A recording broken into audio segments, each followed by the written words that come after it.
تیر ورځ اسلام آباد کې د ښار په دفتر کې د افغان مهاجرینو د نمایندګانو او د یونیسیار د مسؤلینو ترمنځ ناسته ترسره شوه. په دغه ناسته کې د افغان مهاجرینو نمایندګانو د افغان مهاجرینو په استازیتوب د دوی مشکلات د یونیسیار له مسؤلینو سره شریک کړه، چې له دغې جملې څخه لومړی د بلاک شوو کارتونو موضوع ده چې د اکثرو افغانانو کارتونه بلاک شوي دي، دوهم مشترکې کورنۍ چې پیوار او اساسي کارت ولري، دریم د یونیسیار ټوکن لرونکي افغانان، او دریم ورسره د جون نه بعد یعنی د راتلونکي جون میاشتې د 13 نیټې نه بعد څه حالات راتلونکي دي دې باره کې پوښتنې، او ورسره بیا په دومه برخه کې هغه افغانان چې افغانستان ته ځي هغوی ته چې کومې د چکن پیسې ورکول کیږي هغه ډېرې کمې دي چې حتی د دوی د لارې کرایه هم نه پوره کوي. دویم ځینې اندېښنې دا چې د خپل مال چې د دوی کوم اموال دي د هغو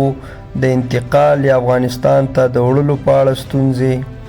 او ورسره بیا دریم افغانستان کې د اوسېدو د ځای د نشتون وغیره، چې دا ټول مشکلات د یونیسیار د استازو سره شریکې شولې او ترېنه غوښتنه وشوله چې په دې باره کې د دوی مشکلات چې کوم دي،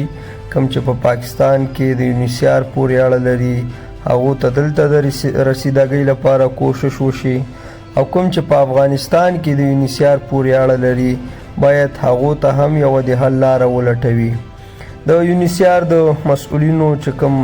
استازی و له هغې څخه یاسر خان دا ټول مشکلات واورېدل او وی ویل چې دوی به کوشش وکړي چې دغه مشکلات خپلو مشرانو سره شریک کړي. ورسره یاسر خان وویل چې د بلاک شوو کارتونو موضوع او یا هغه ټوکنې چې کومې ورکړل شوې وي د کارت اخیستو لپاره هغه د کارتونو ټوکنو موضوع حل شوې ده ډېره، چې خلکو ته اوس کارډونه میلاو شوي او کم کارډونه چې بلاک شوي دي په دې باندې هم له نادرا سره خبرې روانې دي او امید شته دی چې یوه د حل لاره ورته ولټول شي. ورسره بیا هغه مشترکې کورنۍ چې پیوار یا اساسي کارت لري د هغې باره کې هم وویل چې کوم نوټیفیکیشن حکومت جاری کړی دی دا به دوی خپلو مشرانو سره شریک کړي او به ګوري چې د قانون له لارې دې ته څه د حل لاره لټولی شي. دریم کې د یونیسیار ټوکن لرونکي افغانان چې کوم کیسونه لري خارج سره او هغوی ته چې دا کوم مشکلات دي دې باره کې ورسره خبرې وشولې او دوی وویل چې موجوده وخت کې حکومت په اسلام آباد او راولپنډۍ کې بغیر له ویزې او پاسپورټ څخه چاته د اوسېدو اجازه نه ورکوي، که هغه ماجر کارت دی که اساسي دی او یا هم ټوکن لرونکي دي، ځکه دا حکومت خپل اعلان کړی چې باید له اسلام آباد او پنډۍ څخه افغانان ووځي او دلته صرف ویزا او پاسپورټ لرونکي افغانانو ته اجازه ورکوي. او بل د 13 د جون نه بعد چې کوم حالت راځي د هغې په باره کې پوښتنې ته په ځواب کې یاسر خان وویل چې اوسه پورې داسې واضحه کومه پالیسي د حکومت نشته، البته څو ورځې مخکې چې د کورنیو چارو وزیر طلحت چودري ویلي و چې پیوار کارتونو والا دې ووځي، د هغه باره کې وویل شول چې دا د کورنیو چارو د وزیر خپل شخصي نظر دی او په دې اړه چې حکومت فیصله کوي هغه به کابینټ کوي او د حکومت په سطحه به کیږي، هغه به یو بل پاس کیږي، بیا به د هغې له لارې حکومت اعلان کوي.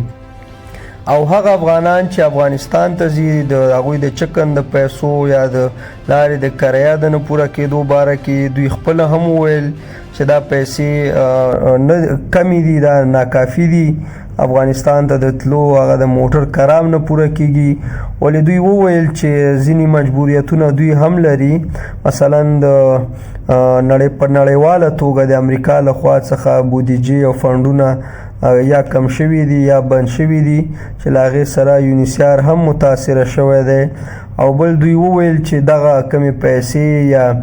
د چکن دا پیسې چې ورکول کیږي دا افغانستان کې د یونیسیار د دفتر لخوا څخه ورکول کیږي، نو دا که کمیږي زیاتیږي دا له هغوی پورې مربوط راځي. او همدا شان د مالونو د انتقال په اړه ویل چې دا د ګمرکاتو یا د کسټم پورې تړل شوی موضوع ده او دې باره کې حکومت خپله پالیسي لري چې د کومو شیانو اجازه ورکوي د کومو نه ورکوي. او افغانستان کې د اوسېدو د ځای د نشتون په اړه چې کوم دی مشرانو ورته وویل،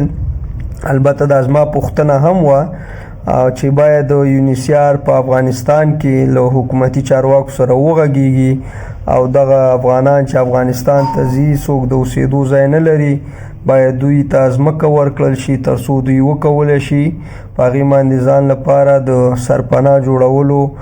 کوشش وکړي. نو دغه ټول مشکلات د یونیسیار له مسؤلینو سره شریک شول او دوی هم دا ژمنه وکړه چې دا به خپلو مشرانو سره شریکوي او تر څو وکولی شي که په آینده کې دغو مشکلاتو ته کومه د حل لاره ولټولی شي. ډیره مننه.